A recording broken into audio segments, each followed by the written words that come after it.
toutes et tous. Merci d'abord pour cet accueil chaleureux à la métropole de Toulouse. Merci à Carlos Moreno pour l'initiative et à la tribune. Alors effectivement, le plan urbanisme, construction, architecture, pour ceux qui ne connaissent pas, on est un service interministériel qui fait de l'innovation urbaine et de la recherche sur les questions urbaines et territoriales depuis 50 ans maintenant. Et donc une autre manière d'agir, en fait, c'est d'apprendre, on dit souvent comme ça, d'apprendre des territoires par la recherche, en mobilisant des universitaires, sociologues, géographes, urbanistes, et en faisant de l'expérimentation, et notamment ces dernières années dans les petites et moyennes villes. Et donc aujourd'hui, le thème de cette intervention, la France, terre de contraste et de coopération, c'est l'occasion pour moi de montrer que finalement, il n'y a pas un modèle de grande ville, un modèle de ville moyenne, un modèle de petite ville. La France est composée de ces différents territoires. Il y a des migrations et des mouvements qui se jouent entre eux et entre elles. Et par ailleurs, chacun a ses caractéristiques de développement, y compris face aux défis et aux enjeux de la transition écologique. Le premier point dont je vais partir, même si après je vais plutôt basculer sur les petites et moyennes villes, c'est la manière dont les métropoles se sont transformées depuis quelques années, notamment face aux crises majeures auxquelles elles sont confrontées. Des crises, alors évidemment, il y a eu la grande crise sanitaire, mais en fait, il y avait déjà des crises sociales importantes dans les grandes villes. Il y a eu la crise du terrorisme dans plusieurs des métropoles françaises, qui a aussi un peu créé une forme de désamour ou d'inquiétude dans la vie dans la grande ville. Et puis, il y a cette situation de dépendance et d'interdépendance même qui commence à être assumée par les grandes métropoles vis-à-vis de leur territoire. Et donc, on a, nous, travaillé au travers d'un programme de recherche qui s'appelait POPSU Métropole sur cette notion de complémentarité et de coopération des métropoles avec leur territoire, qui a montré à quel point la prise de conscience était forte. Curieusement, on a en France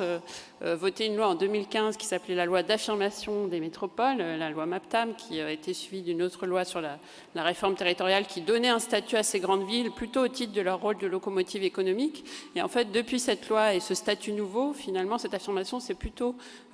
ancrée dans le territoire et pas dans une logique un peu de point d'ancrage de la mondialisation ou d'une identité un peu marketing qui serait une identité très économique et très liée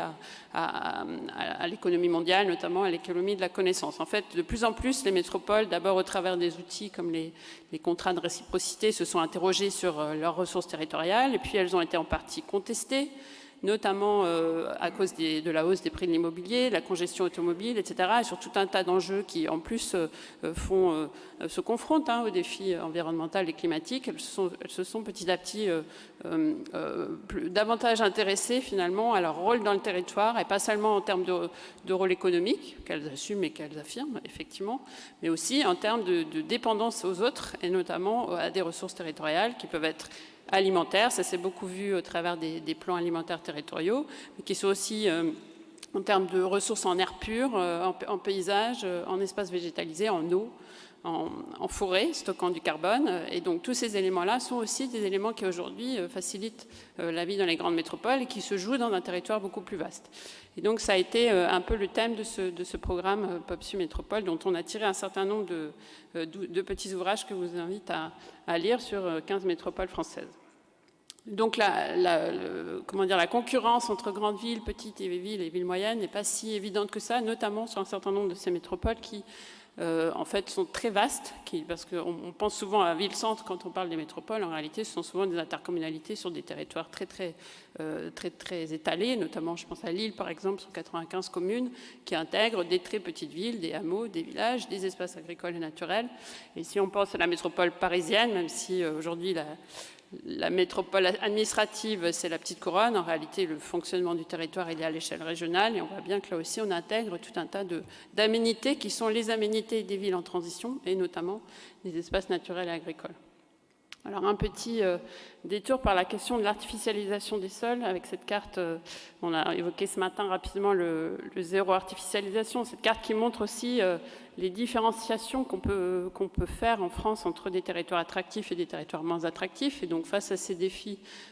Zéro carbone, c'est aussi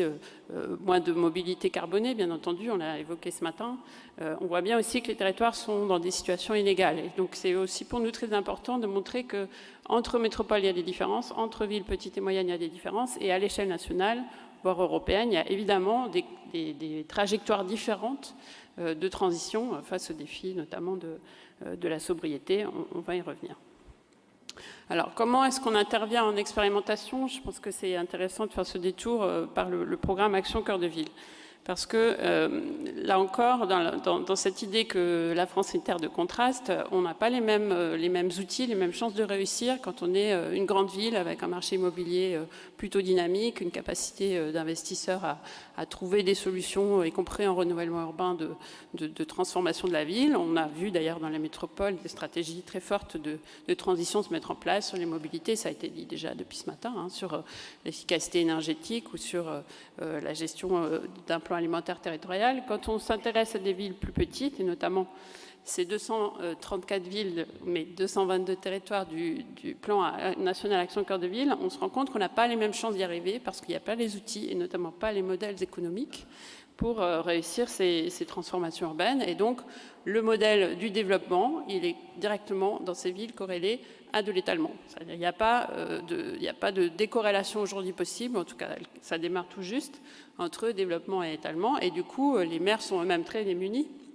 pour réussir des opérations de renouvellement urbain, même les plus engagés. Et les maires sont tous en France conscients de l'enjeu de lutter contre l'artificialisation et de réduire les distances parcourues. La ville des courtes distances, elle est aussi pensée dans ces villes petites et moyennes. Ils sont face à des investisseurs, des promoteurs, des lotisseurs et même des opérateurs techniques qui finalement leur proposent que des solutions de développement périphérique parce que c'est ce qui est rentable, ou en tout cas ce qui est faisable économiquement dans ces territoires, tout simplement parce que refaire un bâtiment sur lui-même, c'est plus coûteux, c'est plus compliqué parce qu'il y a très souvent des questions patrimoniales à prendre en considération. Ces villes sont souvent des villes anciennes et donc depuis une vingtaine d'années, je dirais, malgré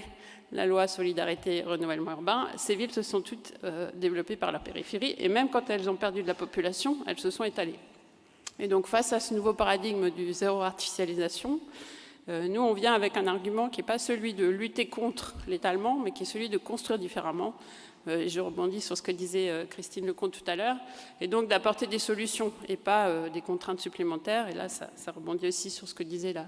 chercheuse Nadia Mazi du GIEC, c'est-à-dire si on ne propose pas des alternatives, si on ne montre pas qu'il est faisable,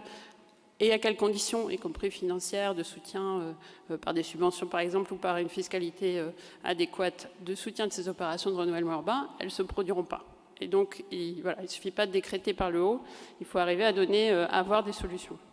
La première initiative qu'on a prise, c'est celle des Réinventons nos cœurs de ville. Alors vous connaissez sans doute, et je crois qu'il y en avait un ici à Toulouse, les programmes Réinventons, Réinventer Paris, Imaginons Tours, et je crois qu'il y avait Imagine Toulouse aussi. L'idée était de transposer cette logique de faire appel à des investisseurs privés dans des villes moyennes dont les marchés immobiliers sont un peu moins dynamiques. Et à notre grande surprise, ça a très bien fonctionné, puisqu'on a 112 villes parmi les 234 qui ont proposé un site, donc, qui était une emprise foncière désaffectée, emblématique de leur centre-ville. Bien souvent d'ailleurs, pour revenir à l'idée de réparer la ville, bien souvent des emprises publiques, ancienne Banque de France, la Poste, parfois des nouvelles galeries, souvent des équipements hospitaliers. Donc c'était un peu aussi une logique de revenir là où on avait un peu abandonné ces villes. Et elles étaient dans l'incapacité à la fois de décrire le programme d'aménagement qui pourrait permettre à ces bâtiments de revivre et de trouver finalement les solutions financières et techniques qui leur permettaient d'arriver à la réalisation d'un projet. Parfois, on a des équipements qui étaient en friche depuis 40 ans, notamment des friches industrielles. Et donc la logique de cet appel à projet, c'est vraiment une coopération, et là je reviens au titre de la présentation, terre de contraste et de coopération, qui a permis à chacun de trouver sa place. C'est les collectivités locales qui ont proposé un site, celles qui ont décrit leurs besoins et leur contexte local, et l'État est venu en appui, en accompagnement de ce qui était vraiment le rôle de la collectivité, c'était de définir son besoin. L'État est venu faire en gros, j'allais dire la publicité, le marketing du programme, l'effet programme, c'est-à-dire de donner à voir, de donner de la visibilité au niveau national à ces sites spécifiques. Et ça a fonctionné puisqu'il y a une quarantaine d'appels à projets qui ont pu être lancés en 2018 et il y en a 30 nouveaux qui seront lancés dans les prochains mois, on a réussi à trouver des preneurs pour un certain nombre de terrains et de sites qui pourtant semblaient très très difficiles à réhabiliter, notamment des sites patrimoniaux. Alors, si je reviens un peu en arrière pour vous donner des exemples concrets, on a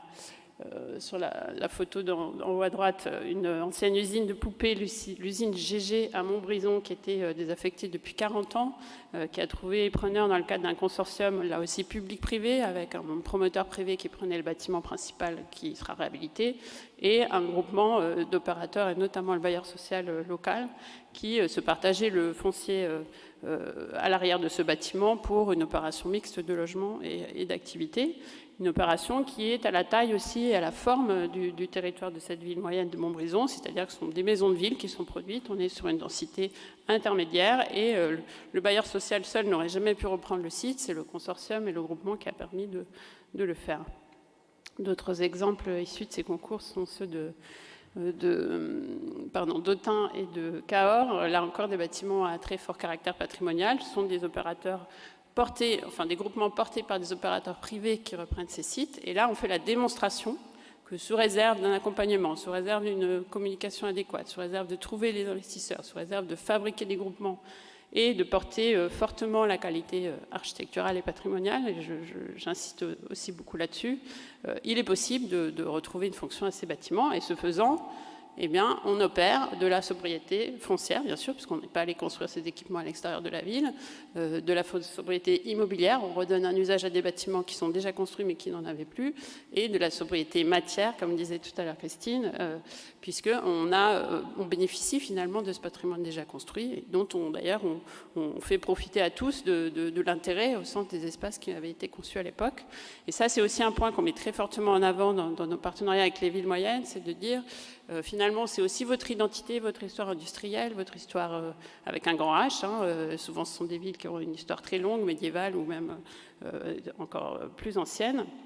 Et donc, c'est aussi l'identité de votre territoire qui est remise en avant et la fierté de votre territoire qui est remise en avant dans ces opérations. Alors oui, elles sont plus compliquées, elles sont plus coûteuses, elles sont plus complexes, mais la ville d'à côté n'aura pas la même. Alors que le lotissement ou le centre commercial, a priori, c'est possible qu'il en ait un assez similaire.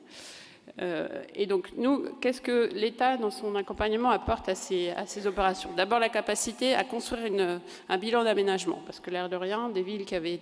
intériorisé la contrainte d'être peu attractives depuis des décennies étaient assez démunies face à un opérateur ou dans une négociation, qu'elle soit foncière, technique ou juridique. Donc, on les a assistés sur ce point-là. Et puis, dans un deuxième temps, il a été établi que la plupart des opérations des groupements qui avaient gagné ces appels à projets Réinventons n'arrivaient pas à boucler financièrement complètement leur projet. Le principe des Réinventons, c'est que les porteurs, en tout cas que les projets sont autoportants, c'est-à-dire que c'est un investissement privé qui doit se financer, s'amortir sur l'exploitation du bâtiment sur un temps déterminé par le preneur.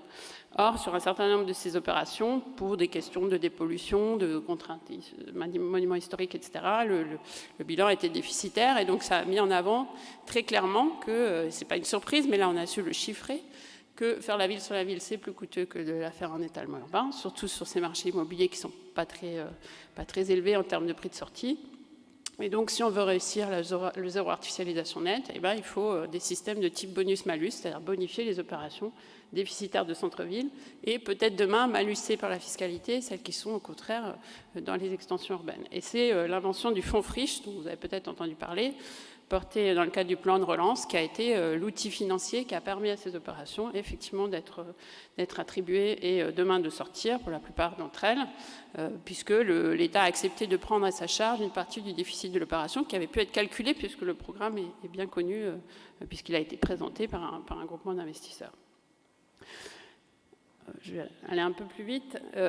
juste pour vous montrer un petit peu les villes qui ont souhaité relancer ou se lancer dans cette logique d'appel à projet. Ça montre quand même aussi que l'investissement et l'aménagement en France n'est pas que public. Et c'est important de le dire, on a aussi la capacité de faire venir des investisseurs privés dans ces villes et c'est souvent le déclic après vers d'autres investissements. Je pense notamment aux maisons, par exemple aux logements vacants au-dessus des commerces dans ces centres anciens, qui sont des propriétés privées, mais qui sont désaffectées depuis de nombreuses années parce que personne n'a jugé utile de leur rendre un usage de logement. Eh bien, le fait que l'environnement urbain soit amélioré fait aussi revenir des investisseurs dans la ville, autres que purement et simplement des investisseurs publics, bien qu'évidemment le programme Action Cœur de Ville permette aussi de requalifier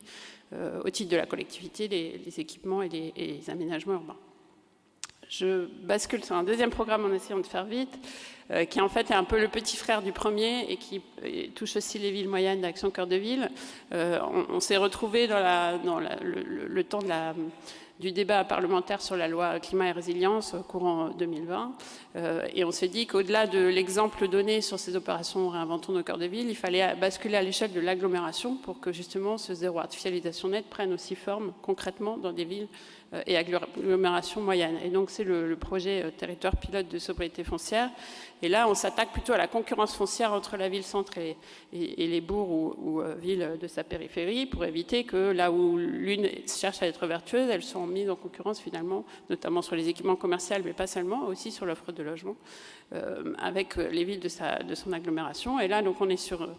maintenant 12 agglomérations en France qui se sont engagées dans le temps de leur mandat, 2020-2026, à réaliser leur programme du mandat sans artificialiser les sols. Et on voit à quel point, là aussi, l'atterrissage de cette injonction aux zéro artificialisation peut être compliqué dans des territoires comme Draguignan où les inondations très fortes, et donc avec des risques, du foncier pas évident à remobiliser, comme Épernay qui est entouré d'un vignoble classé UNESCO, le vignoble de Champagne, ou à l'inverse, comme Maubeuge qui est un territoire rempli de friches, mais donc qui ne sait plus où donner de la tête en termes de revitalisation. Et donc la réflexion collective y compris au sein d'un cercle de ces territoires pilotes, sur la manière dont on va réussir économiquement, techniquement, en termes de forme architecturale, le zéro artificialisation nette nous paraît indispensable pour nourrir aussi la réflexion de l'État, puisque ce n'est pas tout, encore une fois, de l'annoncer, il faut réussir à le faire. Et on ne fera pas d'aménagement sans les collectivités locales, on en est convaincu. Donc il faut aussi apprendre du territoire. Quelques exemples des sites qui sont intéressants dans le territoire pilote, puisqu'on arrive à une phase de démonstration. Donc plusieurs espaces dans ces différentes agglomérations vont être mobilisés pour démontrer, là encore, que dans un lotissement peu densifié, que la végétalisation d'une ville peut permettre de redonner des usages, par exemple, à des bâtiments vacants, et que tout ne passe pas par l'augmentation du nombre de mètres carrés bâtis, mais c'est aussi de redonner du confort de vie, on l'a déjà dit ce matin, de l'accès, d'un accès privilégié, y compris d'un accès décarboné à ces espaces de centres anciens, de la transformation d'équipements existants, de l'optimisation des usages, et ça c'est un point qu'on met beaucoup en avant. La sobriété foncière ne passe pas que par la construction, elle passe beaucoup par l'utilisation optimisée des bâtiments déjà construits. Ça veut dire qu'une médiathèque peut aussi être une PMI, qu'elle peut aussi être un café associatif. C'est le cas de ce bâtiment que vous avez à l'écran à Grenay, et que ce bâtiment vit toute l'année et toute la journée, et que ça évite de construire 5 ou 6 bâtiments avec des usages différents qui, eux, seront vides la moitié du temps. On a des exemples aussi de bâtiments scolaires ou universitaires qui changent de fonction pendant les vacances. Voilà. Et donc le dernier message que je voulais faire passer, et puis après je vais terminer là-dessus, c'est que la sobriété foncière, ça n'est pas que de la densification sur l'espace déjà construit. Ici, dans une métropole comme Toulouse, évidemment que la plupart des bâtiments ont une fonction et un usage. Si on se déporte, y compris, j'imagine, dans la périphérie toulousaine, sur des villes petites et moyennes, le sujet n'est pas du tout celui-là, il est de redonner et d'intensifier les usages des bâtiments déjà construits, déjà existants, y compris qualitativement, notamment par la végétalisation des centres anciens. Dernier point, mais vraiment j'essaye de faire vite, également dans les travaux du PUCA, on a travaillé justement sur les effets du Covid, sur l'attractivité des territoires les uns par rapport aux autres, et notamment la notion d'exode urbain. Est-ce que réellement les gens ont fui les grandes villes et les métropoles après le Covid pour s'installer dans des espaces plus ruraux? Donc on a travaillé avec 3 équipes de recherche sur des données récentes, puisqu'en fait on travaille sur les données des sites d'immobilier, donc du type Se Loger, Meilleurs Agents, etc. Donc c'est des données sur les années 2019, 2020, 2021 pour constater ou non des flux résidentiels. Et ce qu'on constate en réalité, c'est qu'il n'y a pas d'exode massif du tout. Les grandes villes continuent d'attirer, effectivement, et les gens les ont quittées, mais elles continuent d'attirer. Donc il n'y a pas un effet massif quand on regarde l'origine grande ville de départ. Par contre, quand on regarde la destination, c'est ce qu'on a appelé petits flux, grands effets. Sur des villes plus petites, des villes moyennes ou même parfois l'espace rural, il y a des effets sur les marchés immobiliers parce que c'est souvent des gens aisés qui ont acheté des logements. Il y a des effets un peu volets clos, c'est-à-dire c'est souvent des résidences secondaires,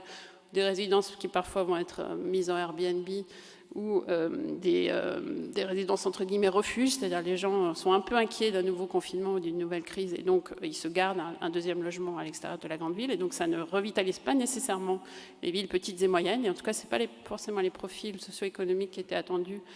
par les maires et puis donc ça crée des tensions sur le marché du logement notamment à cause des prix et on voit que ça peut avoir notamment dans les villes du littoral ou la Bretagne des effets sur la tension sur le marché aussi, enfin l'accès au logement social. Et donc, finalement, exode urbain, pas massif, mais néanmoins des vrais effets de choix résidentiels en France, d'un certain nombre d'urbains et de citadins riches qui se déportent ou se déplacent vers des villes plus petites et des villes moyennes, avec des profils assez différents. Et on a aussi les profils qu'on a beaucoup vus dans la presse, de professions libérales ou de marginaux, ou de gens qui sont déterminés, militants de la transition et qui veulent reconstruire un mode de vie plus rural, mais finalement, ça n'est pas la majorité des départs qu'on a constatés. Et donc là aussi, peut-être vigilance par rapport à ces différents effets. Donc, la France, terre de contraste et de coopération, voilà. Une partie des contrastes sont aussi liés au prix de l'immobilier et ces questions-là seront certainement prégnantes quand en plus le prix de l'énergie va être amené à augmenter fortement pour arriver à constituer quand même un territoire inclusif et attractif, comme ça a été dit, malgré les enjeux de la transition écologique. Merci.